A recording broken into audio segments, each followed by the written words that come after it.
Kembali bersama kami, Saudara. Presiden ke-7 Republik Indonesia Joko Widodo memberikan tanggapan mengenai dukungan Presiden Prabowo Subianto terhadap pasangan calon Gubernur Jawa Tengah Ahmad Lutfi Tachiasin dalam Pilgub 2024.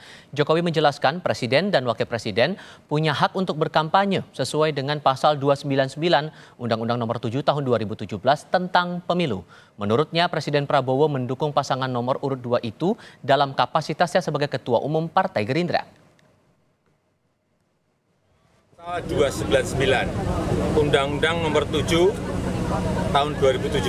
Di situ jelas disampaikan bahwa Presiden dan Wakil Presiden mempunyai hak untuk berkampanye. Ya kan? Kita tahu Pak Prabowo itu ketua Partai Gerindra. Beliau yang merekomendasikan calon-calon yang ada di daerah-daerah. Jadi kalau beliau berkampanye, saya kira sah-sah saja, tetapi ada aturan mainnya. Itu aja.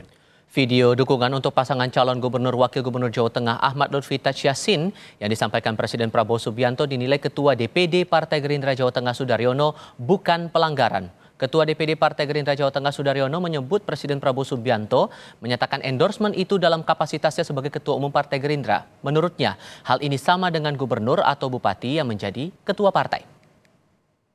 Ya silakan, saya kira sah kan dilaksanakan di malam hari, kemudian Pak Prabowo kan Ketua Umum Partai, jadi saya pikir juga, saya kira nggak ada aturan yang dilanggar ya. Ya kan sama aja seperti gubernur, sama aja seperti bupati misalnya melakukan endorsement di luar, kan seperti saya lah, saya di luar jam dinas, saya mengumpulkan, saya sebagai ketua partai kan saya bisa membuat deklarasi, mengumpulkan, memerintahkan, mengkondisikan untuk pemenangan paslon. Saya kira nggak ada masalah. Secara internal. Di lain pihak, Badan Pengawas Pemilu Jawa Tengah sedang melakukan penelusuran dan pengkajian terhadap video dukungan Presiden Prabowo Subianto pada pasangan Ahmad Lutfi Tachiasin dalam Pilgub 2024. Bawaslu menelusuri kapan video itu dibuat, siapa yang merekam, termasuk menganalisis apakah video itu kampanye atau tidak, termasuk kapasitas sebagai Presiden atau Ketua Umum Partai Gerindra. Dalam Undang-Undang tentang Pemilihan Gubernur, Bupati, dan Wali Kota disebutkan Gubernur dan Wakil Gubernur, Bupati dan Wakil Bupati, Wali Kota dan Wakil Wali Kota, pejabat negara lainnya termasuk Presiden serta pejabat daerah dapat ikut dalam kampanye dengan mengajukan izin kampanye sesuai dengan ketentuan peraturan perundang-undangan. Sementara dalam aturan PKPU disebutkan Gubernur dan Wakil Gubernur, Bupati dan Wakil Bupati, Wali Kota dan Wakil Wali Kota, kemudian pejabat negara lainnya termasuk Presiden dapat ikut dalam kampanye dengan mengajukan izin kampanye, tidak menggunakan fasilitas dalam jabatannya kecuali fasilitas pengamanan bagi pejabat negara sebagaimana diatur dalam ketentuan peraturan perundang-undangan dan menjalani cuti di luar tanggungan negara. Presiden ke-7 RI Joko Widodo menyebut Presiden Prabowo Subianto sah-sah saja mendukung paslon Ahmad Lutfi Tachiasin dalam Pilgub 2024. Lalu bagaimana sebenarnya aturan yang ada? Kami akan bahas bersama dengan Bivitri Susanti selaku pengamat tata negara dan Ketua Umum Lingkar Nusantara Hendarsam Marantoko. Selamat sore semuanya, apa kabar? Selamat sore. Terima kasih sudah bergabung bersama kami. Pak Jokowi bilang bahwa aturannya sudah ada, Mbak, di pasal 299 Undang-Undang Pemilu. Sejauh mana mekanismenya sebetulnya? Sebenarnya Pak Jokowi salah mereferensikan undang-undang ya, karena kalau untuk pilkada itu tidak diatur dalam undang-undang pemilu, tapi undang-undang tentang pilkada nomornya 10/2016. Nah, jadi pertama itu referensinya keliru. Dan kemudian kedua, kalau kita mau lihat pasal 70 Undang-Undang 10/2016 itu juga sudah ada putusan Mahkamah Konstitusi baru sekitar 2 bulan yang lalu tuh. Putusan MK nomor 52 tahunnya 2024 yang intinya bilang persis seperti yang tadi Mas sampaikan.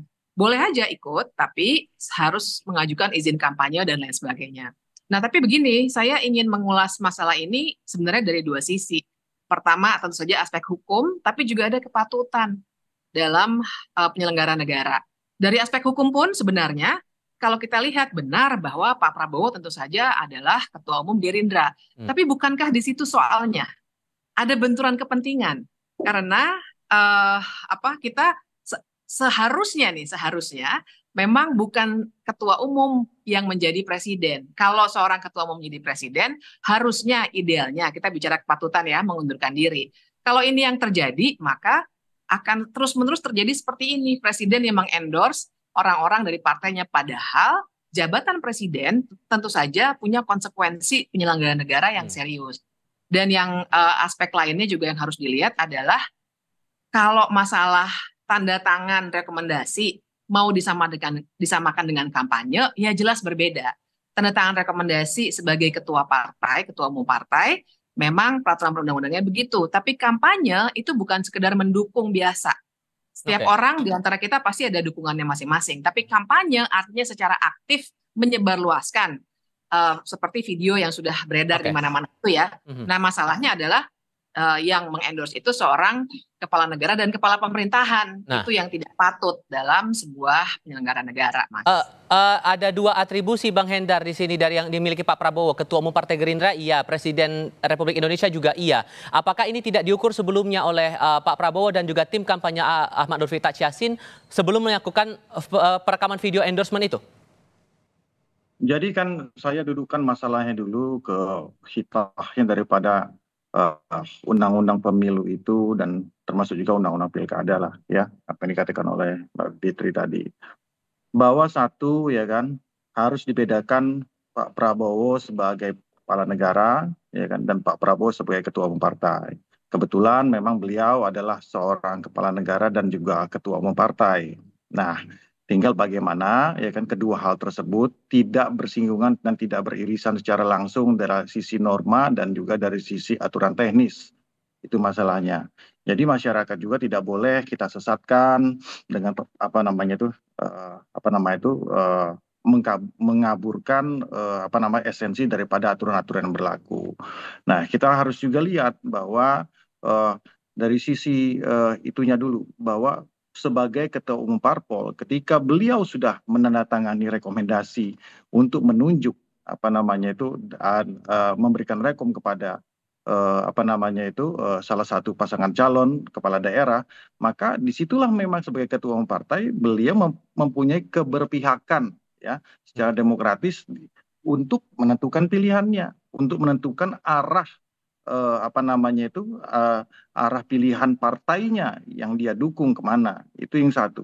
Tapi sebagai kepala negara ya kan beliau ya kan itu juga boleh, tapi memang dibatasi seperti yang sudah dikutip oleh Pak Jokowi di pasal 299 ya kan ayat 1 ya kan, itu presiden itu boleh kampanye ya, konteksnya itu juga bisa di dalam pilpres, bisa juga dalam pilkada. Kalau nah ini memang akan menjadi bisa juga dijadikan diskusi lebih lanjut tentang masalah Nah, itu. sorry saya potong di situ. Lalu bagaimana cara publik secara awam mengetahui batasan antara Pak Prabowo sebagai ketua partai dan sebagai Presiden RI, Bang?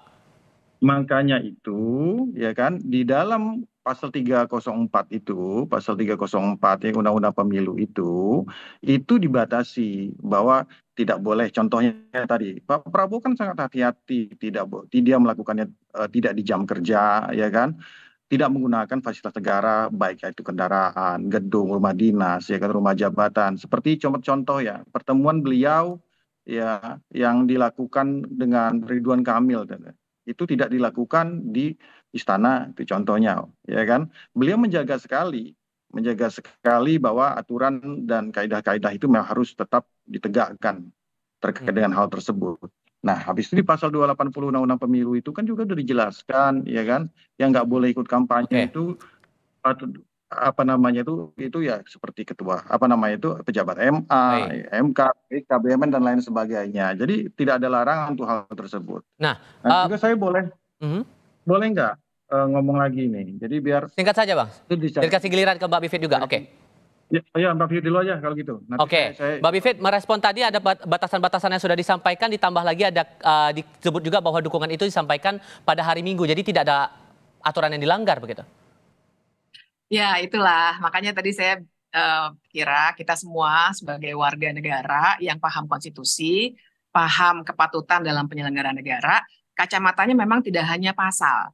Kalau hanya pasal, tentu saja ahli hukum manapun akan bisa dengan mudah bikin atau memanfaatkan celah-celah seperti itu. Misalnya malam hari, atau misalnya rekamannya tidak di rumah dinas.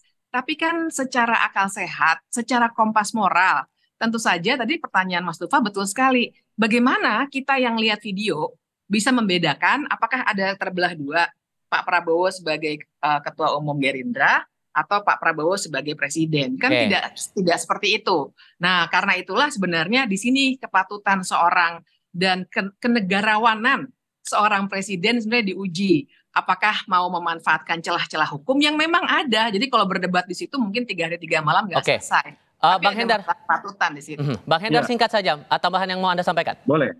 Udah, saya langsung saja ke prakteknya. Ya, ini bukan hal baru. Contoh ya, di 2019 itu, ya kan, yang seorang namanya Ganjar Pranowo itu dia berkampanye untuk Pak Jokowi dan Jokowi Ma'ruf itu ya di Solo pada saat itu bersama-sama dengan 31 kepala daerah di Jawa Tengah. Tanggal 26 bulan Januari 2019. Itu yang pertama.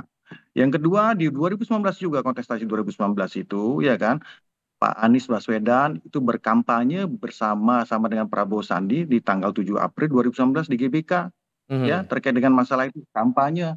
Nah, yang jadi pertanyaannya kan salahnya di mana? Kan gitu kan hal ini bukan sesuatu yang baru, bukan kalau dibilang tidak patut. Karena selama ini praktek kenegaraan ketatanegaraan kita dan praktek pemilu kita memang seperti itu, gitu loh. Jadi masyarakat juga memang saya rasa harus tahu nggak boleh hal-hal seperti ini. Masalah patut nggak patut ini memang tergantung subjektivitas masing-masing orang. Juga Mbak Bibi tadi bilang, tapi hal ini bukan sesuatu hal yang baru. Ya kan? Kalau mau ya protes Ganjar dulu kenapa dia itu kan, protes juga Anies kenapa, dan waktu pada saat itu sudah juga diperiksa oleh Bawaslu dan tinggal pembuktiannya sekarang di Bawaslu Jawa Tengah yang masih mengusut kajian dalam kasus ini. Bang Hendar, terima kasih banyak. Mbak Bivitri Susati, terima kasih banyak. Kita akan lanjutkan lagi diskusi di sesi berikutnya. Selamat sore semuanya.